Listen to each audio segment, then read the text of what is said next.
भगवान ने तो आज्ञा कर दी, मय्येव मन आधत्स्व मयि बुद्धिम निवेशय, तुम्हारा कर्तव्य है कि तुम अपना मन और बुद्धि मेरे में लगा दो। तो भगवान उसका साधन भी बता रहे हैं, बहुत जोर का साधन बता रहे हैं।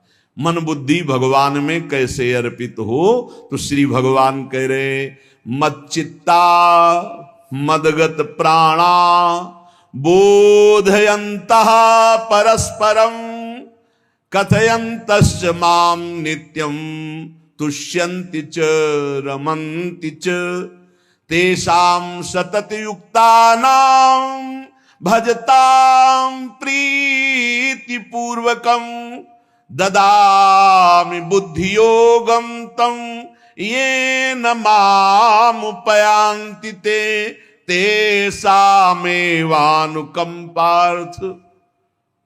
साथ में ये भी है तेषामेवानुकंपार्थ महमज्ञानजं तमः नाशयाम्यात्म भावस्थो ज्ञान दीपेन भास्वता। तेषामेवानुकंपार्थ, मेरी कृपा से हमें क्या करना है, हमें भगवान में चित्त को जोड़ना है, ये हमारा कर्तव्य है। अंतःकरण एक ही है, उसको लक्षणों के कारण चार कहा गया है। अंतःकरण चतुष्टय, एक ही को चार रूप में कहा। जो निश्चय करने के कारण उसे बुद्धि कहा गया, मनन करने के कारण मन कहा गया, चिंतन करने के कारण चित्त कहा गया, और स्वीकृति क्रियाओं की भोक्तापन भाव की तो उसे अहंकार कहा गया। तो यहां मत चित्ता, भगवत चिंतन निरंतर होता रहे। सबसे बड़ी साधना अनन्य चेता सततम, अनन्य चिंतन, अनन्य चिंतयन्तो माम। ये बात पकड़ो। जो साधक ये बात नहीं पकड़ते वो उन्नति को प्राप्त नहीं होते। नियमावली की हो बस, फिर मनमानी आचरण शुरू। हमारा नियम तो हो गया ना, गुरुदेव ने कहा हो गया, वो क्या नहीं, ये तो प्रारंभिक लगाने के लिए कहा गया है। साधना का स्वरूप है अनन्य चिंतन, अखंड तैल धारावत निरंतर भजन, सातु दीर्घकाल निरंतर सत्कार सेवितो दृढ़ भूमि। जो बहुत काल तक आदर सहित निरंतर नाम जप करता है, भगवत चिंतन करता है, वो सिद्ध हो जाता है, दृढ़ भूमि। अब उसका स्वतः भजन होने लगता है। भगवान कह रहे मत चित्ता, मेरे में चित्त। और चित्त का क्या स्वभाव है, जहां हम स्वीकृति करते हैं उसी का चिंतन करता है। जैसे हमने स्वीकृति कर लिया कि मैं पुरुष हूं, अब स्वाभाविक चिंतन बन रहा है, मुझे देखना है, मुझे खाना है, मुझे भोगना है, मुझे करना है, मैं। अब वो अहम सहित पूरी चिंतन वृत्ति इसी में लगी रहती। बोले भजन नहीं होता, क्यों? क्योंकि स्वीकृति गलत है। अभी स्वीकृति हो गई मैं प्रियाजू का, अब स्वीकृति में बार बार आने लगा हमारी श्यामा जो, हमारी लाडली जो, हमारी प्रियाजू, उनके सिवा कोई हमारा, चिंतन बदलने लगा। कैसे हमारा चिंतन बदले?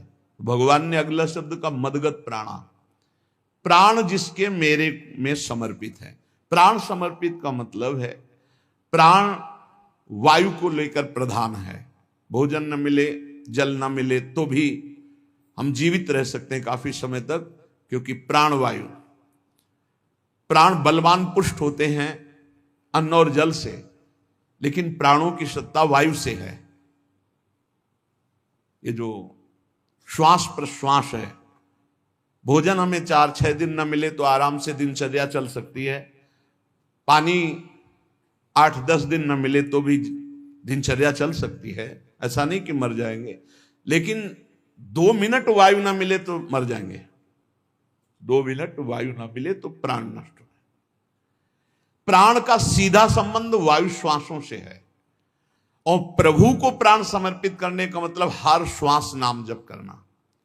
मदगत प्राणा, हम पानी भी पिएंगे, भोजन भी पाएंगे तो प्रभु को समर्पित करके, और हर श्वास नाम जप करेंगे तो ये मदगत प्राणा होगा। मत चित्ता, निरंतर चिंतन करने के लिए हमें प्राणों को समर्पित करना होगा। हमारे प्राण समर्पित हैं, हम प्रसाद के द्वारा प्राणों का पोषण करेंगे, और हर श्वास प्रश्वास में नाम जप।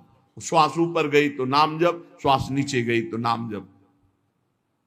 बोधयंता परस्परम, यदि हम किसी से बात करेंगे तो अपने प्रभु की चर्चा करेंगे, उसी प्रभु की चर्चा का कथन, कथयंतश्च माम नित्यम, केवल भगवत चर्चा करेंगे, केवल। कभी कभी ये लोक कल्याण की भावना भी प्रपंच में उतार देती है। निवेदन है कि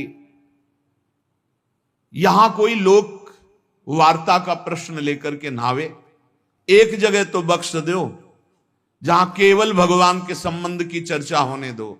सीधा वृंदावन में आप आए हो तो प्रिया प्रीतम की चर्चा का प्रश्न करो, प्रिया प्रीतम की चर्चा सुनो, निहाल हो जाओगे। तुष्यंत च रमंत च, उसी में आनंद और संतोष होता, भगवत चर्चा हुई और उसी में रमण करे। एक जगह तो रखो जहां तुम केवल प्रभु की चर्चा सुन सकते हो, प्रभु की चर्चा कर सकते हो। प्रपंच का तो बहुत विस्तार है। कथयंत च माम, माम भगवान कह रहे हैं, कथयंत च माम नित्यम तुष्यंत च रमंत च।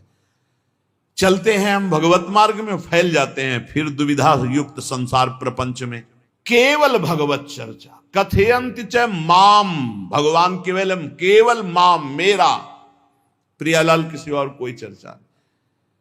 बार बार बोर्ड लगवा देते हैं, श्यामा श्याम की चर्चा के सिवा यहां कोई चर्चा न की जाए।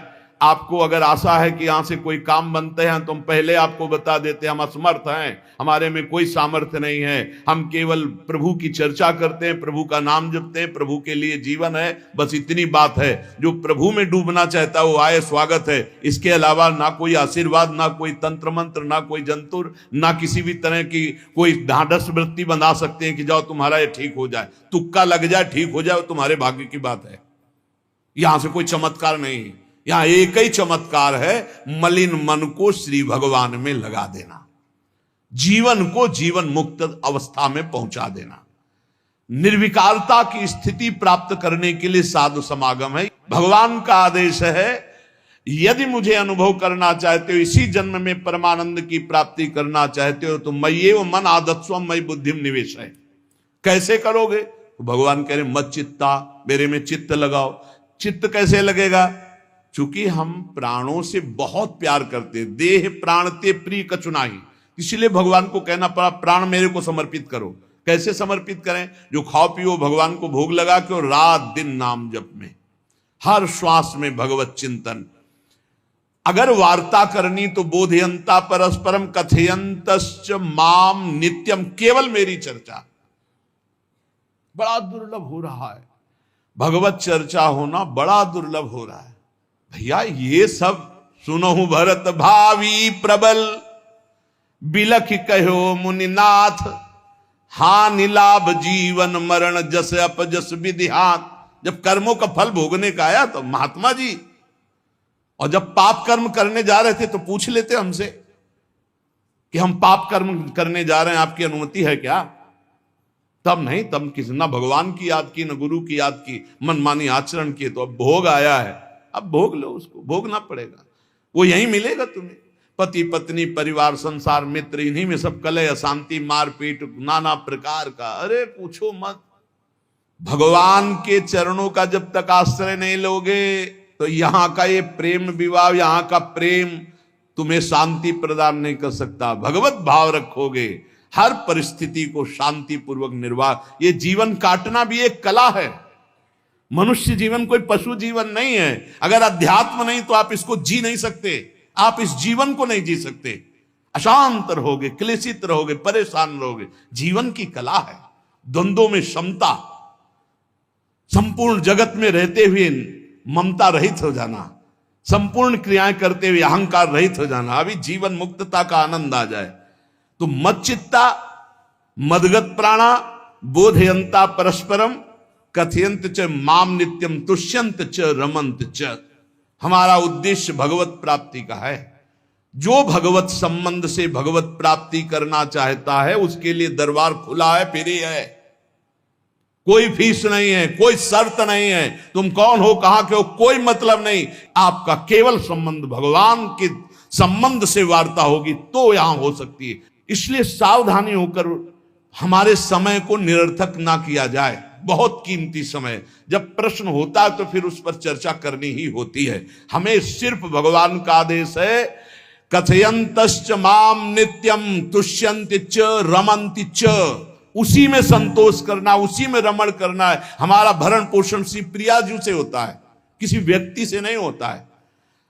हमारे यहां श्री श्यामा श्याम विराजमान है, उनका पूरा जगत है। तुम्हारी बुद्धि में मेड़ है, भेदभाव है, उनके लिए भेदभाव नहीं। सब मम प्रिय सब मम उपजाए, तो हम अपने स्वामी के अनुसार चलेंगे। सब मेरे प्राणनाथ श्यामा श्याम के जन हैं। कोई भी हो, इतना ना छोटा ना इतना बड़ा, ना इतना प्रिय ना इतना अप्रिय, सब बराबर हैं। एक तरफ चाहे गुणात्मा, गुण से युक्त महात्मा, और एक चाहे दुरात्मा, दुर्गुणों से युक्त, दोनों को ऐसे दुलार करके श्री जी की तरफ बढ़ाने वाला मार्ग ये मार्ग यहाँ का है। कथयंत माम नित्यम तुष्यन्ति च रमन्ति च तेषाम सतत युक्ता नाम भजताम प्रीति पूर्वकम। जो सतत प्रेम पूर्वक मेरा भजन करता है, भगवान करे ददामि बुद्धि योगम तम, उसकी बुद्धि का योग मैं करा देता हूं। ये खास बात हुई, लगाने की चेष्टा हमने की मन बुद्धि को, और भगवान आकर मन बुद्धि में विराजमान हो गए। तेषामेवानुकंपार्थ महमज्ञानजं तमः नास्यात्म्यात्म भावस्थो ज्ञान दीपेन भास्वता। भगवान कृपा करके उसके हृदय में ज्ञान प्रकाशित कर दिया। जब कोई सतत भजन करता है, प्राण प्रभु को समर्पित कर देता है, चित्त प्रभु में लगाए हुए प्रभु की चर्चा, भगवान उसके अंदर ज्ञान प्रकाशित कर देते, तो वो अनात्म भाव जो देह भाव था उसका नाश हुआ और वो भगवत भाव में स्थित हो जाता है। भगवान कह रहे हैं मत चित्तः सर्वदुर्गाणि मत प्रसादात् तरिष्यसि। जब कोई मेरे में चित्त लगाता है तो मेरी कृपा से सारे दुर्गुणों का नाश हो जाता है। महात्मा तो भगवान बनाते हैं। करो सत्य ते साधु समाना, मैं उसे साधु बनाऊं। हमारा कर्तव्य, हमारा चित्त प्रभु में लग जाए। मेरा चिंतन करो, भगवान का आदेश है। बस खास बात है चिंतन। हमारी प्रारंभ से विशेष श्रद्धा इसी बात में रही गुरु शब्द पे, कि रात दिन कोई भी चेतना युक्त क्षण ऐसा ना जाए जिसमें भगवत विमुखता हो। बस इसी बात की साधना जीवन भर रही। प्रारंभ में गुरुदेव ने कह दिया, जब तक चेतना है तुम्हारे में तो तुम्हारा जागृत अवस्था का चेतना युक्त एक भी क्षण व्यर्थ नहीं जाना चाहे। तो गुरु कृपा से यही प्रयास रहा है कि हमारा एक भी मिनट भगवान से विमुख न जाए। पूर्व में ऐसी स्वभाव वृत्ति बनाई थी कि लोगों को ये शंका होती थी कि ये बोल पाते हैं कि नहीं बोल पाते हैं, अर्थात इनके वाणी है कि नहीं है। मूक, मौन, जटाओं का बोझा, एक वस्त्र, बस शांत।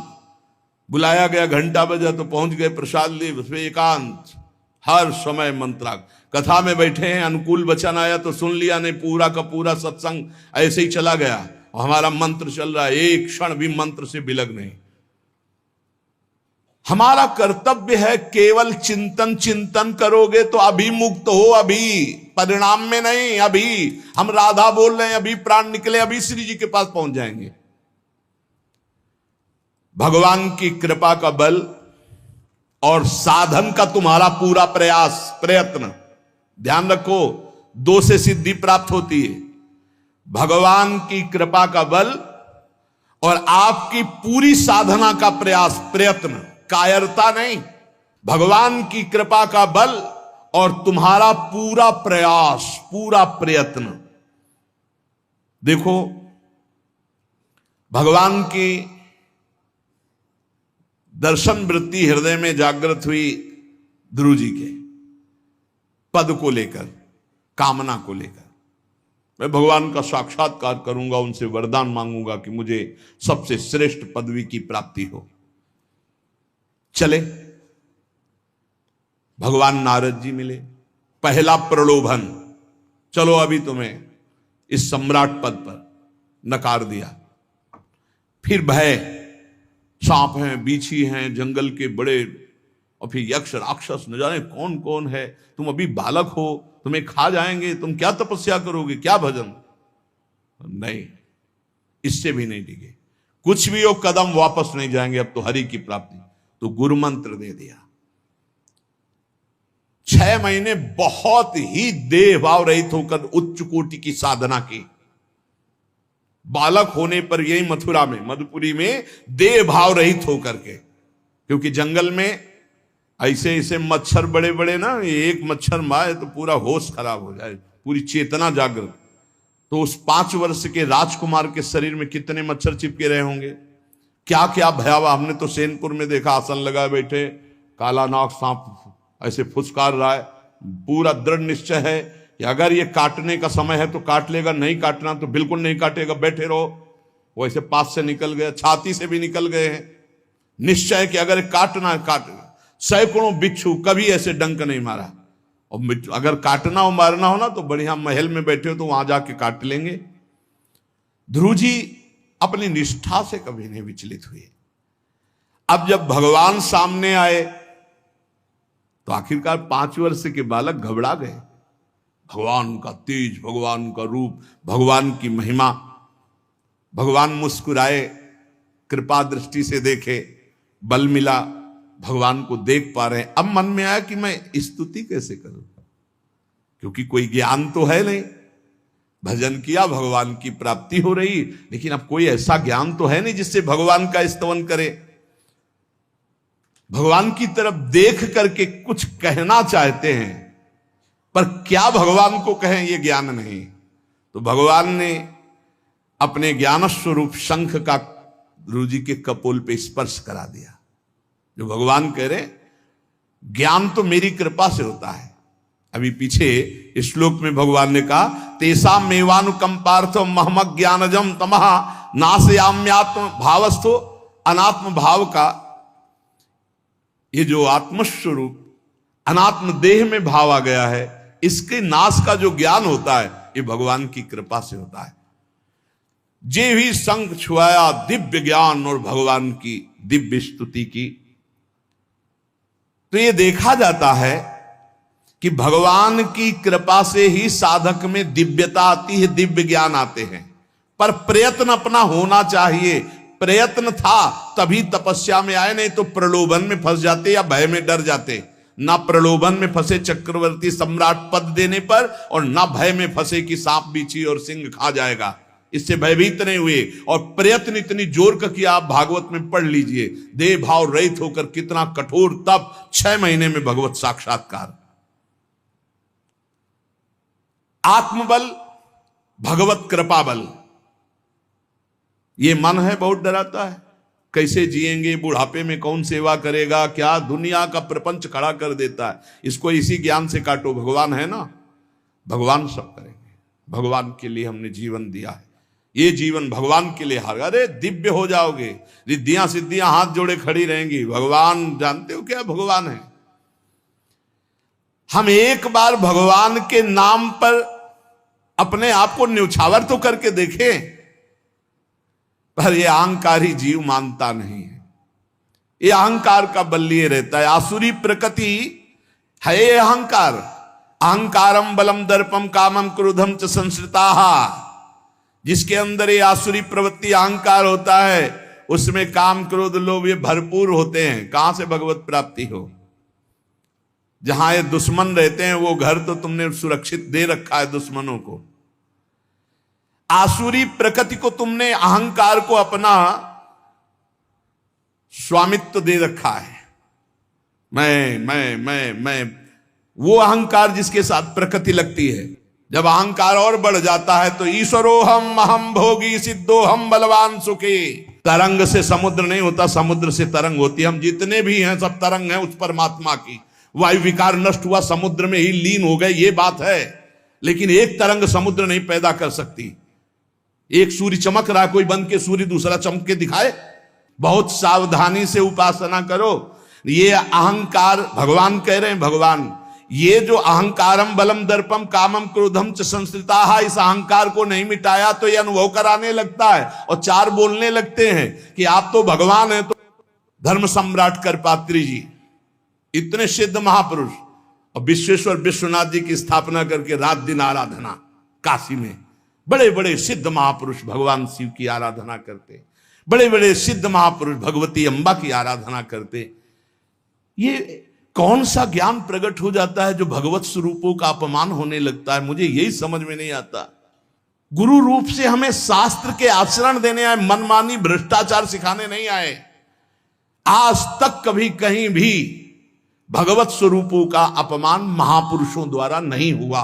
महापुरुष और भगवान में अंतर नहीं, पक्का मुझे विश्वास, हम तो चराचर जगत को भगवत स्वरूप मानते हैं, लेकिन आचरण कराने के लिए आचार्य गुरुदेव जैसे चले हैं वैसे ही चलना होता है। सदैव संतों ने अपने को अधम और तुच्छ और नीच कहा है। हनुमान जी जैसा कोई ज्ञानी महाबली, कोई त्यागी, कोई ब्रह्मचारी बैरागी, हनुमान जी जैसा कोई